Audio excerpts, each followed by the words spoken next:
Hello everyone. In this video I will show you how to download Pokemon Legends ZA on PC. To play the game on PC, you will need the following components. An emulator software. Download an emulator such as Ryu, Bing, or Citron. Firmware and keys. These are necessary system files extracted from a Nintendo Switch console to allow the emulator to recognize and run games. A game file, a digital backup of the game, often in .xi or .nsp format. Hardware. For stable performance, 30 to 60 frames per second, a modern PC with a dedicated GPU, like an RTX 3060 and a strong CPU, like an Intel i5-13500, is recommended. Step-by-step installation guide. 1. Install emulator.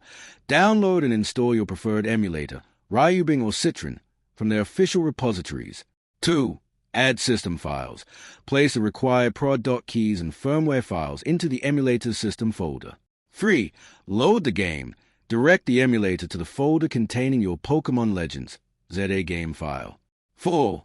Configure settings. Adjust graphic settings, such as resolution scaling or 60 frames per second mods, to match your PC's capabilities.